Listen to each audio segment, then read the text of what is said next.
नमस्कार। मैं हूं अंजू पंकज। बहुत बहुत स्वागत है आप सबका। ऐसा कोई सगा नहीं जिसे केजरीवाल ने ठगा नहीं, ये कहावत अरविंद केजरीवाल के साथ चिपक गई है। उनकी पार्टी के लगभग सभी नेताओं पर यह कहावत बिल्कुल सटीक बैठती है। इतिहास उठाकर देख लीजिए अरविंद केजरीवाल का। आम आदमी पार्टी के संस्थापक सदस्यों को अरविंद केजरीवाल ने ठगा, धक्के मारकर पार्टी से बाहर कर दिया। दिल्ली की जनता को ठगा। राजनीति से भ्रष्टाचार दूर करने के मकसद से अरविंद केजरीवाल सत्ता में आए। लेकिन आज की तारीख में अरविंद केजरीवाल देश के ऐसे इकलौते राजनेता हैं जो चौतरफा भ्रष्टाचार के मामलों में घिरे हुए हैं। दिल्ली की महिलाओं को ठगा। पहले 1,000 रुपए देने वाले थे, फिर 2,100 रुपए देने वाले थे, लेकिन चुनाव के बाद अपने परिवार को ठगा, अपने बच्चों की झूठी कस्में खाई। अब आप देखिए, वोट बैंक की खातिर, पार्टी का खजाना भरने की खातिर अरविंद केजरीवाल ने उस समुदाय को भी नहीं छोड़ा। उनके साथ भी सबसे बड़ा धोखा किया जिन्हें वो पिछले 10 साल से वोट बैंक के लिए इस्तेमाल करते आ रहे थे। बाबा साहेब अंबेडकर के नाम पर अरविंद केजरीवाल ने दलित समुदाय को भी ठगा। उनके नाम पर पिछले 10 साल में कई योजनाएं चलाई गई, कई प्रोजेक्ट शुरू किए गए, लेकिन एक भी प्रोजेक्ट पर पैसा खर्च नहीं किया, जबकि बजट में भारी भरकम पैसा उन योजनाओं के लिए एलोकेट किया गया, लेकिन उस पैसे को खर्च नहीं किया गया। वो पैसा कहां गया, किस योजना में खर्च किया गया, वो तो बात का मुद्दा है। लेकिन जरा सोचिए, वो अरविंद केजरीवाल जो अपनी हर तथाकथित प्रेस कॉन्फ्रेंस में, जब वो सीएम हुआ करते थे, जिस फ्रेम में बैठकर वो प्रेस कॉन्फ्रेंस करते थे या वो 2-2.5 मिनट की प्रेस कॉन्फ्रेंस रिकॉर्ड करते थे, उसमें पीछे एक तरफ शहीद आजम भगत सिंह की तस्वीर लगी होती थी और दूसरी तरफ बाबा साहेब अंबेडकर की। और कितना हो हल्ला मचाया था अरविंद केजरीवाल की पार्टी की नेता आतिशी मार्लेना ने, जब अभी रेखा गुप्ता सरकार का गठन हुआ था और रेखा गुप्ता ने पहली बार सीएम के दफ्तर में जाकर कार्यभार संभाला था। तो उस वक्त उन्होंने बाबा साहेब की तस्वीर और शहीद आजम भगत सिंह की तस्वीर को अपने दफ्तर की दूसरी दीवारों पर लगा दिया था। तब आतिशी मार्लेना ने अपनी पार्टी के 21 विधायकों के साथ, याद कीजिए, विधानसभा में कितना शोर मचाया था। विधानसभा के परिसर में बैठकर तख्तियां लटका लटका कर उन्होंने ये दिखाने की कोशिश की थी कि बाबा साहेब का अपमान नहीं सहेगा हिंदुस्तान, क्योंकि उनकी तस्वीर की जगह बदल दी थी रेखा गुप्ता ने। तस्वीरों की जगह बदली गई थी और शोर ये मचाया गया कि बीजेपी ने, नई सरकार ने, देखिए कैसे बाबा साहेब का अपमान किया। और अब जो खुलासा हो रहा है अरविंद केजरीवाल के दलित प्रेम का, कैसे उन्होंने दलितों का बेवकूफ बनाया, ओबीसी का बेवकूफ बनाया, अनुसूचित जनजाति के लोगों का बेवकूफ बनाया। अब जब इसका खुलासा हो रहा है तो आम आदमी पार्टी को सांप सूंघ गया है। कोई भी इस मुद्दे पर बोलने को तैयार नहीं है। सबके सब सन्नाटे में चले गए हैं। और सवाल किसने पूछा था दिल्ली विधानसभा में खड़े होकर? आम आदमी पार्टी के विधायक वीर सिंह धिगांग ने सवाल पूछा था। और जब पूरी पोल पट्टी खोली दिल्ली के मंत्री प्रवेश वर्मा ने, तो आम आदमी पार्टी सन्नाटे में चली गई, सबकी बोलती बंद हो गई, क्योंकि अरविंद केजरीवाल के दलित प्रेम के दोगलेपन की पूरी पोल पट्टी खुल गई थी। और जो जो आंकड़े दिल्ली विधानसभा के अंदर प्रवेश वर्मा ने रखे, वो आंकड़े सबको हैरान कर देंगे। सवाल फिर ये उठ रहा है कि क्या एससी, एसटी, ओबीसी के कल्याण के फंड के लिए जो पैसा एलोकेट किया गया, क्या उसके नाम पर भी केजरीवाल सरकार ने घोटाला किया? उसकी छानबीन होना भी बाकी है। लेकिन जो आंकड़े दिल्ली विधानसभा के अंदर रखे गए वो चौंकाने वाले हैं। उन आंकड़ों के हिसाब से दिल्ली में अरविंद केजरीवाल सरकार ने 2015 से लेकर 2025 तक अपने हर बजट भाषण में दलित समुदाय के लिए, अनुसूचित जनजाति के लिए और ओबीसी के लिए बड़ी बड़ी कल्याणकारी योजनाओं का ऐलान किया था। सबसे ज्यादा आवंटन 2022-23 के दौरान किया गया था, जब इन वर्गों के लिए 582 करोड़ रुपए से ज्यादा के बजट की घोषणा की गई थी। पिछले वित्त वर्षों में, खासतौर पर 2020-21 और 2021-22 की बात की जाए तो एससी, एसटी और ओबीसी के लिए 400 करोड़ रुपए आवंटित किए गए थे। इन घोषणाओं के बावजूद दिल्ली सरकार ने 2019-20 में सबसे ज्यादा 288 करोड़ 4 लाख रुपए खर्च किए, और ये खर्चा इसलिए किया गया क्योंकि 2020 में दिल्ली में विधानसभा चुनाव होने थे। तो चुनाव के मद्देनजर सबसे ज्यादा बजट दलित, ओबीसी और एसटी समुदाय से जुड़ी योजनाओं पर खर्च किया गया, और वो था 288 करोड़ 4 लाख रुपए। 2020-21 में उस वक्त की केजरीवाल सरकार ने 433 करोड़ 65 लाख रुपए के बजट की घोषणा की थी कि दलित समुदाय से जुड़ी हुई, ओबीसी से जुड़ी हुई, एसटी से जुड़ी हुई योजनाओं पर 433 करोड़ 65 लाख रुपया खर्च किया जाएगा। लेकिन खर्च कितना हुआ उस वित्त वर्ष के दौरान? सिर्फ 49 करोड़ 29 लाख रुपए। कहां 433 करोड़ 65 लाख का बजट था और कहां खर्च सिर्फ 49 करोड़ 29 लाख रुपए किए गए। और फिर उससे अगले साल 2023-24 में सरकार ने इस खाते में आवंटन को काफी कम कर दिया, क्योंकि अब चुनावी साल तो जा चुका था। तो ऐसे में अरविंद केजरीवाल ने कहा तो उनको बजट बढ़ाना चाहिए था, लेकिन उन्होंने खुद ब खुद बजट को कम कर दिया, और उस वित्त वर्ष के दौरान सिर्फ 250 करोड़ रुपए ही इस समुदाय के लोगों के लिए आवंटित किए गए। फिर भी सरकार ने करीब 1/3 राशि यानी कि 91 करोड़ रुपए खर्च किए। 250 करोड़ रुपए में से 91 करोड़ रुपए खर्च किए गए।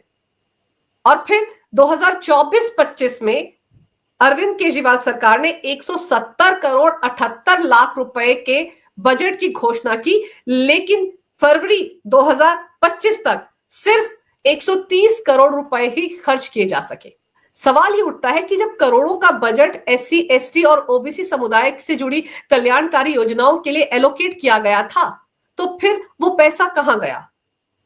क्या वो पैसा अरविंद केजरीवाल एंड कंपनी ने अपनी फ्लैगशिप योजनाएं, जो खासतौर पर मोहल्ला क्लिनिक था, अरविंद केजरीवाल का शीश महल, वो जो 5 लाख का स्कूल का कमरा 25 लाख में बना, क्या उन पर खर्च किया गया? और गौर करने वाली बात यह है कि दलित और पिछड़े वर्ग के लिए 80 से ज्यादा कल्याणकारी योजनाएं केजरीवाल सरकार ने शुरू की थी, और उन योजनाओं के लिए करोड़ों का बजट एलोकेट किया गया। ऐसे में फंड का कम इस्तेमाल होने का मतलब साफ है कि कल्याणकारी उपाय या योजनाएं जो थी उनकी प्लानिंग ठीक तरीके से नहीं की गई, या फिर लाभार्थी वर्ग जो था उस तक इन योजनाओं को पहुंचाया ही नहीं गया। तो ये सब करने की जिम्मेदारी किसकी थी? आम आदमी पार्टी की। सरकार तो उनकी थी पिछले 10 साल से दिल्ली में, यानी कि दलितों के कल्याण से जुड़ी योजनाओं को ठीक तरीके से लागू नहीं कर पाना भी तो नाकामी हुआ अरविंद केजरीवाल सरकार की। और केजरीवाल सरकार ने ही एससी बस्तियों का सुधार इस नाम से एक योजना शुरू की थी, जिसके तहत साल 2019-20 में 75 करोड़ रुपए का फंड आवंटित किया गया था, लेकिन 35 करोड़ रुपए से भी कम का फंड इस्तेमाल किया गया।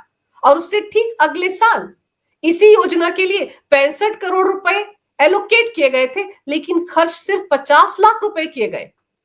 तो अगर आप एससी बस्तियों का सुधार इस नाम से योजना शुरू कर रहे हैं, तो दिल्ली में जितनी भी एससी बस्तियां हैं उनका तो सुधार हो जाना चाहिए था, क्योंकि बजट तो था। तो खर्च क्यों नहीं किया गया?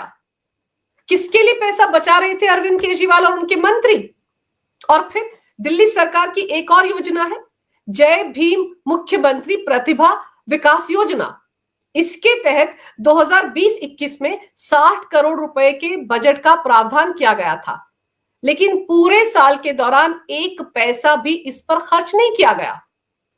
अब सवाल ये उठता है कि क्या अरविंद केजरीवाल एंड कंपनी को पूरी दिल्ली में ऐसे एससी छात्र नहीं मिले जो कि मुख्यमंत्री प्रतिभा विकास योजना के तहत इस योजना का फायदा उठा सकते?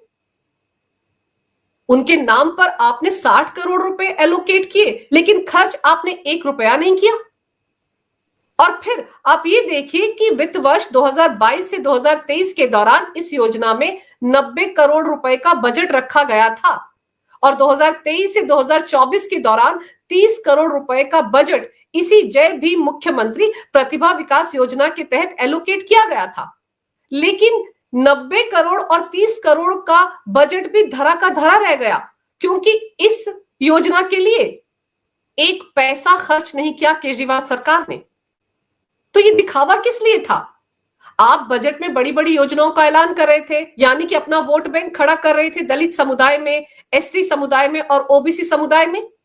कागजों पर बड़ी बड़ी योजनाएं थी, करोड़ों का बजट था, लेकिन अगर आप उस बजट को खर्च करके इस समुदाय से जुड़े लोगों का फायदा नहीं कर रहे हैं, तो फिर काहे का बजट और काहे की सरकार? और फिर वित्त वर्ष 2022 से 23 और 2023 से 2024 के दौरान एक और योजना थी केजरीवाल सरकार की, जिसका नाम था प्रतिष्ठित व्यक्तियों की जन्म और पुण्यतिथि योजना। इसके लिए भी करोड़ों का बजट एलोकेट किया गया था, लेकिन एक पैसा इस योजना पर खर्च नहीं किया गया। यानी कि दिखावे के लिए कह दिया गया था कि इस योजना के तहत प्रतिष्ठित व्यक्तियों का जन्मदिन मनाया जाएगा, उस दिन बड़े बड़े कार्यक्रम होंगे, पुण्यतिथि मनाई जाएगी, लेकिन बजट अलग से एलोकेट करने के बावजूद उस दिन एक पैसा खर्च नहीं किया गया। और इसी तरह एससी, एसटी, ओबीसी और अल्पसंख्यक छात्रों के लिए बजट में तय किए गए फंड का बड़ा हिस्सा लगातार इस्तेमाल ही नहीं किया गया। आप सोचिए, करोड़ों का बजट छात्रों के विकास के लिए, उनकी पढ़ाई के लिए एलोकेट किया गया था, लेकिन उस फंड का एक बड़ा हिस्सा इस्तेमाल ही नहीं किया गया। और फिर याद कीजिए, अभी पिछले साल दिसंबर महीने में जब चुनाव बिल्कुल सिर पर थे, अरविंद केजरीवाल एक के बाद एक बड़े बड़े चुनावी वादे कर रहे थे, उस वक्त उन्होंने दलित छात्रों के लिए एक योजना का ऐलान किया था, डॉक्टर अंबेडकर सम्मान स्कॉलरशिप। इस योजना के तहत यह कहा गया था कि दिल्ली के दलित छात्रों को विदेश में पढ़ाई का मौका मिलेगा। इस योजना के तहत दिल्ली का कोई भी दलित छात्र विदेशी विश्वविद्यालयों में शिक्षा प्राप्त कर सकेगा। यह कहा गया था कि अगर उन्हें ऐसे किसी विश्वविद्यालय में दाखिला मिलता है तो दिल्ली सरकार, यानी कि उस वक्त की केजरीवाल सरकार, उनकी शिक्षा, यात्रा और आवास का पूरा खर्च उठाएगी। योजना की खास बात यह थी कि सरकारी कर्मचारियों के बच्चे भी इस योजना के लिए पात्र होंगे। ये ऐलान केजरीवाल एंड कंपनी ने किया था। तो सवाल तो फिर यही है कि कट्टर ईमानदार है अरविंद केजरीवाल, दावा तो यही करते थे। अगर इतने ईमानदार थे तो ये जितनी भी योजनाएं थी, 80 योजनाएं जो एससी, एसटी और ओबीसी के कल्याण के लिए शुरू की गई थी, इन योजनाओं को अगर ईमानदारी से अरविंद केजरीवाल दिल्ली में लागू करवाते तो पता नहीं आज की तारीख में कितने दलित छात्र विदेशों में पढ़ाई कर रहे होते। इस योजना का तो ऐलान करने की जरूरत ही नहीं थी अरविंद केजरीवाल को। ये जो डॉक्टर अंबेडकर सम्मान स्कॉलरशिप योजना थी, इसका ऐलान करने की जरूरत ही नहीं थी। इससे पहले कितनी योजनाएं थी दलित छात्रों से जुड़ी हुई, अगर उनको ही सही तरीके से अरविंद केजरीवाल लागू कर देते तो पता नहीं दलित छात्र कहां के कहां होते। ये है अरविंद केजरीवाल का दलित विरोधी चेहरा। और इसी तरफ इशारा किया था राजकुमार आनंद ने, जिन्होंने पिछले साल उस वक्त आम आदमी पार्टी छोड़ दी थी जब अरविंद केजरीवाल को गिरफ्तार किया था ईडी ने शराब घोटाले में। तब उन्होंने यही कहा था कि अरविंद केजरीवाल दलित विरोधी हैं, उनको दलित पसंद नहीं है, दलितों के नाम पर योजनाएं चलाते हैं लेकिन उसका फायदा दलित समुदाय को नहीं देते हैं। उन्होंने उस वक्त एलजी सक्सेना को बाकायदा एक चिट्ठी लिखी थी और तब राजकुमार आनंद ने आरोप लगाया था कि अरविंद केजरीवाल ने दलित कल्याण फंड में चोरी की है। करोड़ों रुपए एलोकेट किए गए दलितों के लिए, अनुसूचित जनजाति के लिए, ओबीसी के लिए, लेकिन उस फंड का सही इस्तेमाल नहीं किया गया और ये सब कुछ अरविंद केजरीवाल के इशारे पर हुआ। उन्होंने यहां तक कहा था कि अरविंद केजरीवाल से उन्होंने गुहार लगाई थी कि दिल्ली और पंजाब का चुनाव दलितों के नाम पर ही जीता अरविंद केजरीवाल ने, तो ऐसे में पंजाब से एक दलित सांसद को राज्यसभा भेजा जाना चाहिए, लेकिन अरविंद केजरीवाल ने ऐसा करने से इनकार कर दिया था। तो अब अरविंद केजरीवाल का यही दलित विरोधी चेहरा तो सामने आ रहा है। तो अभी जिस तरीके से दिल्ली विधानसभा में 3 सीएजी की रिपोर्ट्स पेश की जा चुकी हैं, डीटीसी से जुड़ी हुई, शराब घोटाले से जुड़ी हुई और स्वास्थ्य विभाग से जुड़ी हुई, और इन सब सीएजी रिपोर्ट्स में आम आदमी पार्टी के भ्रष्टाचार का पूरा खेल उजागर हुआ है। अभी 11 और सीएजी रिपोर्ट्स हैं जिन्हें दिल्ली विधानसभा के अंदर रखा जाना है। उन 11 रिपोर्ट से पहले ही पिंक टिकट घोटाला सामने आ गया है और अब दलित फंड घोटाला भी अरविंद केजरीवाल के गले की फांस बनने वाला है। अभी सिर्फ आंकड़े सामने रखे हैं प्रवेश वर्मा ने। बहुत जल्द इस बात का भी खुलासा होगा कि उस पैसे का अरविंद केजरीवाल और आम आदमी पार्टी ने आखिर क्या किया। अगर आपको ये वीडियो अच्छा लगे तो कृपया इसे लाइक करें, शेयर करें। अगर आप पहली बार मेरे चैनल पर आए हैं तो कृपया मेरे चैनल को सब्सक्राइब करना ना भूलें। मेरे चैनल को अपना पूरा समर्थन दें। ये वीडियो देखने के लिए बहुत बहुत धन्यवाद। नमस्कार। भारत माता की जय हो। वंदे मातरम। जय श्री राम।